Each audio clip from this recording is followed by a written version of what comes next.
चाहे कितना ही अभागा मनुष्य हो, सुबह 3 बजे से 6 बजे उठकर ब्रह्म मुहूर्त में कर दो ये काम, जो चाहोगे वो मिलेगा। एक समय की बात है, माता पार्वती ने भगवान शिव से पूछा, स्वामी, मैंने देखा है कि चाहे कितना ही अभागा मनुष्य हो, अगर वो सुबह के समय ब्रह्म मुहूर्त में उठता है तो वो बहुत सुखी रहता है। ऐसा क्यों है? मुझे ब्रह्म मुहूर्त का रहस्य बताइए। तब भगवान शिव ने कहा, हे देवी, मैं आपको इस प्रश्न का उत्तर एक कथा के माध्यम से बताऊंगा। कृपया आप इस कथा को ध्यानपूर्वक सुनना, और जो भी मनुष्य इस कथा को पूरा सुनेगा वो कभी भी इस अवसर को अपने हाथ से जाने नहीं देगा। ब्रह्म मुहूर्त का रहस्य जानकर पूरा जीवन बदल जाएगा। भगवान शिव कथा को सुनाना प्रारंभ करते हैं और माता पार्वती से कहते हैं, बहुत समय पहले की बात है, काशी में दीनू नाम का एक लड़का रहता था। वो लड़का बहुत ही अच्छा था, लेकिन एक गलत आदत थी, वो देर तक सोता रहता था। सुबह उसे जगाने के लिए घर वाले कई प्रयास करते थे, परंतु वो रोजाना सुबह देर तक उठता था। वो लड़का कभी भी 9 बजे से पहले नहीं उठता था। जब वो बालक था, तब परिवार वालों ने सोचा कि जब ये बड़ा हो जाएगा तो इसकी आदत में सुधार हो जाएगी। परंतु वो लड़का जैसे जैसे बड़ा होता गया, उसकी यह आदत और भी ज्यादा गहरी होती चली गई। दुनिया इधर से उधर हो सकती थी, लेकिन वो लड़का कभी भी जल्दी नहीं उठ पाता था। उसके पिता उसकी इस आदत से बहुत ज्यादा परेशान रहने लगा था। उस लड़के को ढेरों नकारात्मक शक्तियों ने घेर लिया था। वो सभी को पलटकर जवाब देता था और दिन भर उदास रहता था। इसका असर उसके स्वास्थ्य पर भी पड़ रहा था। जब उस लड़के को यह पता लगा कि उसके सारे मित्र सफलता को प्राप्त कर चुके हैं, तब वो और भी ज्यादा चिंतित हो गया और ईश्वर को कोसने लगा। वो बार बार यही कहता था कि मेरी किस्मत ही खराब है। परंतु उसके पिता अच्छी तरह से जानते थे कि उस लड़के के असफल होने के पीछे क्या कारण है। भगवान शिव ने कहा, हे देवी, फिर एक दिन की बात है, उसके पिता को किसी सन्यासी के बारे में पता चला। उसने तुरंत अपने बेटे की समस्या को लेकर उस सन्यासी के पास जाने का निर्णय लिया। सन्यासी को बेटे की आदतों के बारे में बताया और सन्यासी ने कहा कि कल आप अपने बेटे को इस आश्रम में आने को कहिए। फिर उस लड़के का पिता अपने घर की ओर चला गया। उसे पता था कि अगर वो सीधे तरीके से अपने बेटे को सन्यासी से मिलने के लिए कहेगा तो वो कभी तैयार नहीं होगा।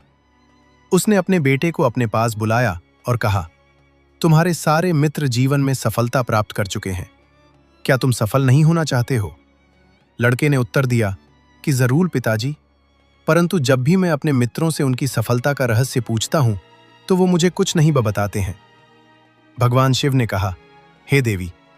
फिर उसके पिता ने कहा कि मुझे यह रहस्य पता चल गया है कि वो सभी क्यों सफल होते जा रहे हैं।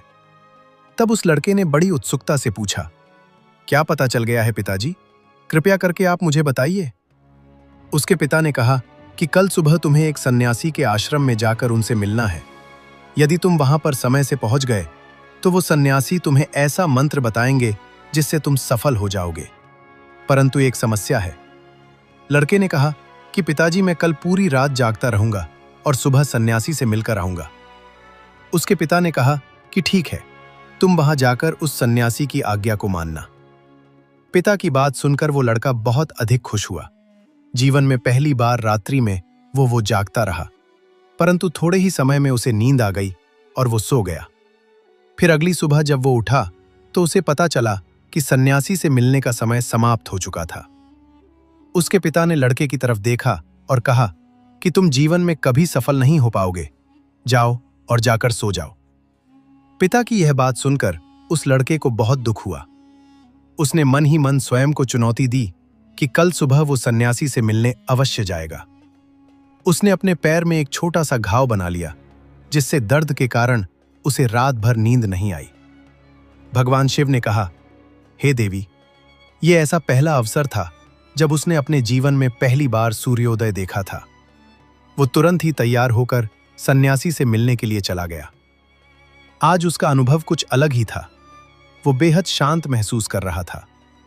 चलते चलते वो लड़का जैसे ही सन्यासी के आश्रम में पहुंचा तो वहां पर उसने देखा कि सन्यासी और उसके सभी शिष्य ध्यान लगाकर बैठे हुए थे। भगवान शिव ने कहा, हे देवी।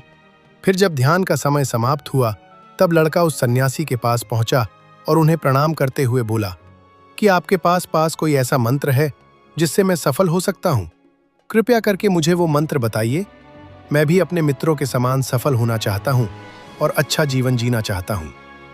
भगवान शिव ने कहा, हे देवी। फिर सन्यासी मुस्कुराए और बोले, अच्छा तो तुम वही बालक हो।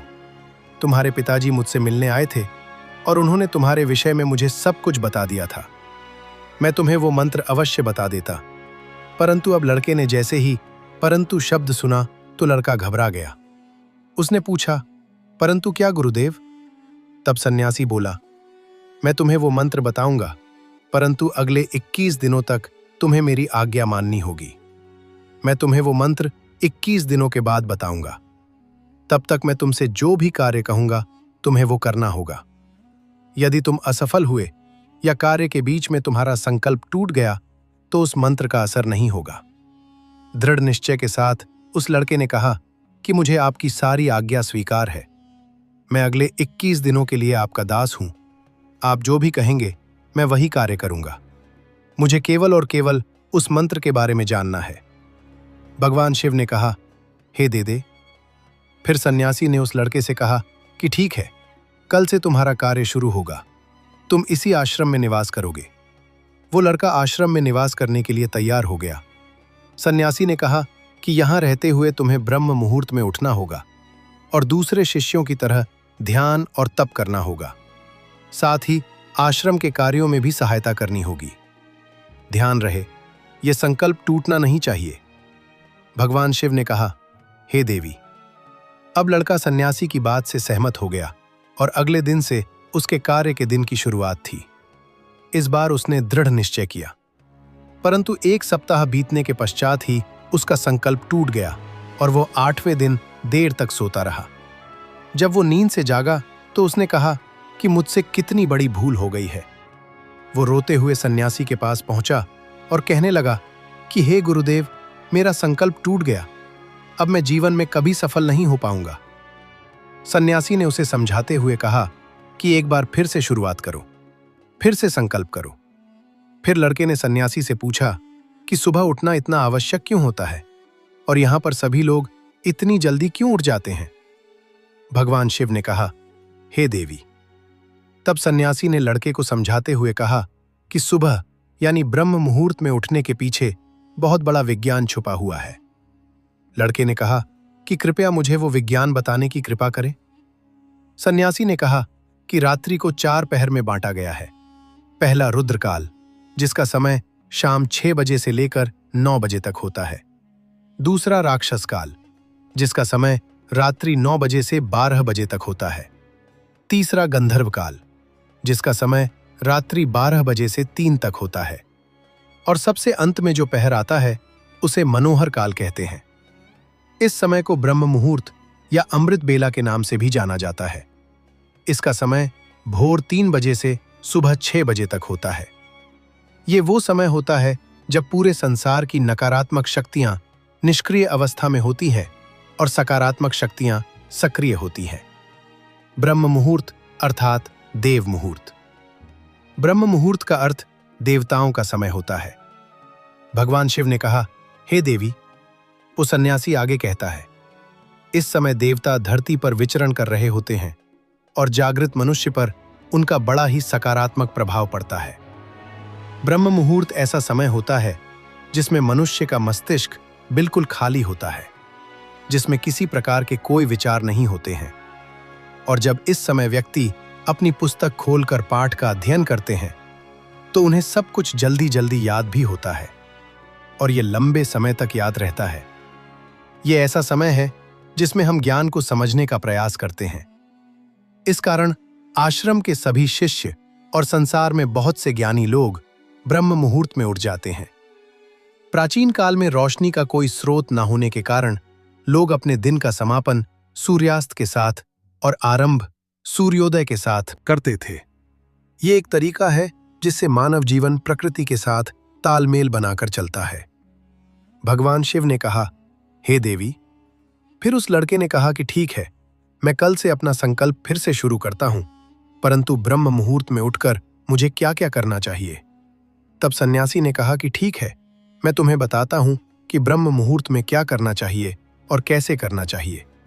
सबसे पहले उठकर धरती माता पर पांव रखने से पहले धरती माता को प्रणाम करना चाहिए और अपनी दोनों हथेलियों को देखना चाहिए और ईश्वर को धन्यवाद देना चाहिए कि उन्होंने तुम्हें आज का सूर्योदय देखने का अवसर दिया है। इसके बाद नित्य कर्म और स्नान करने से शरीर की ही नहीं बल्कि मन की शुद्धता भी बढ़ती है। स्नान करने के पश्चात ध्यान की प्रक्रिया होती है। ब्रह्म मुहूर्त में ध्यान की अवधि 21 दिन तक होती है। इस विधि का उपयोग तब किया जाता है जब आप अपनी कोई मनोकामना की पूर्ति चाहते हैं। यह ऐसा समय होता है जब व्यक्ति अपने आज्ञा चक्र को सक्रिय करने पर काम करते हैं। भगवान शिव ने कहा, हे देवी। आगे वह सन्यासी कहता है, आज्ञा चक्र दोनों भौहों के बीच होता है। यह संकल्प का स्थान भी कहा जाता है। अगर इस चक्र पर ध्यान केंद्रित किया जाए और अपनी मनोकामना को बार बार दोहराया जाए तो मात्र 21 दिनों के भीतर वो मनोकामना पूरी हो जाती है। अगर आपके मन में कोई अधूरी मनोकामना है और आप उसे पूरी करना चाहते, चेटीकरण कर लें। आपके सबसे पहले उस मनोकामना का स्पष्ट कर लें। इसके बाद ध्यान की विधि को शुरू करें। ब्रह्म मुहूर्त में स्नान के बाद एक ऐसा स्थान चुनें जहां पर वायु का प्रवेश हो। ध्यान में शुद्ध प्राण वायु का होना आवश्यक होता है। ध्यान की मुद्रा में रीढ़ हड्डी सीधी होनी चाहिए, साथ ही गर्दन भी सीधी होनी चाहिए।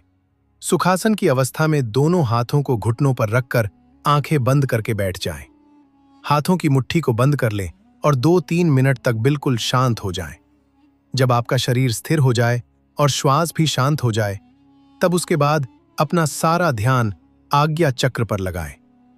इस दौरान लंबी गहरी सांस लें और सांस को रोक कर रखें। इस समय आप अपनी इच्छा को मन ही मन दोहराएं और अपने मन से इष्ट देव और देवी देवताओं और गुरुजनों का चिंतन करें। भगवान शिव ने कहा, हे देवी। उस सन्यासी ने कहा, जब सांस को रोकना कठिन हो जाए तब धीरे धीरे सांस को बाहर की ओर छोड़ो। सांस को नाक से भरे और मुख से बाहर छोड़े। इस प्रक्रिया को 3 से 4 बार प्रतिदिन दोहराएं। ऐसा प्रतिदिन करने से आपकी जो मनोकामना है वो अवचेतन मन तक अवश्य पहुंच जाएगी और इच्छा पूर्ति जल्दी ही होगी। आज्ञा चक्र सक्रिय होता है और हमारी आज्ञा को पूरा करता है। सांस को रोक कर रखने के दौरान शरीर में आपातकाल की स्थिति हो जाती है, जिससे कि आप बेकार की बातें सोचने और विचार करने से बचते हैं। ब्रह्म मुहूर्त के समय ईश्वर की विशेष कृपा होती है और कोई भी व्यक्ति अपनी मनोकामना को इस समय दोहराता है तो उसकी इच्छा जल्द से जल्द पूरी होती है। भगवान शिव ने कहा, हे देवी। इस प्रकार सन्यासी ने उस लड़के को ब्रह्म मुहूर्त का महत्व बताया। अगले 21 दिनों तक उस लड़के ने बड़े ही मन के साथ इस प्रक्रिया को अपनाया। अब वह बहुत ही ज्यादा अनुशासित और शांत स्वभाव का बन चुका था। उस लड़के ने जैसे ही अपना संकल्प पूरा कर लिया, उसके बाद वो लड़का बड़े ही प्रसन्न भाव से सन्यासी के पास पहुंचा और कहने लगा, हे गुरुदेव, मैंने 21 दिनों का संकल्प पूरा कर लिया है। अब कृपया मुझे सफल होने का मंत्र बताइए। तब उस सन्यासी ने मुस्कुराते हुए कहा कि पिछले 21 दिनों से जो अभ्यास तुम करते आए हो वही तुम्हारी सफलता का मंत्र है। जो व्यक्ति ब्रह्म मुहूर्त में उठकर ध्यान प्रक्रिया को सही से करते हैं वो जीवन में कभी असफल नहीं हो सकते। तुम्हें ब्रह्म मुहूर्त का रहस्य पता चल चुका है। अब तुम इसे जीवन पर्यंत करो। तुम्हें जीवन के लक्ष्य और सफलता दोनों प्राप्त होंगे। उस लड़के ने सन्यासी को धन्यवाद दिया और ब्रह्म मुहूर्त के नियमों का पालन जीवन पर्यंत तक करने का वादा भी किया। भगवान शिव ने कहा, हे देवी, अब तो आपको पता चल गया होगा कि ब्रह्म मुहूर्त में क्या होता है। तब माता पार्वती ने कहा, हे स्वामी, अब मुझे ब्रह्म मुहूर्त का संपूर्ण ज्ञान हो गया है। इतना कहकर माता पार्वती ने भगवान शिव को प्रणाम किया। वीडियो अगर पसंद आया हो तो वीडियो को लाइक और हमारे चैनल को सब्सक्राइब करें और अपने दोस्तों के साथ शेयर करें। धन्यवाद।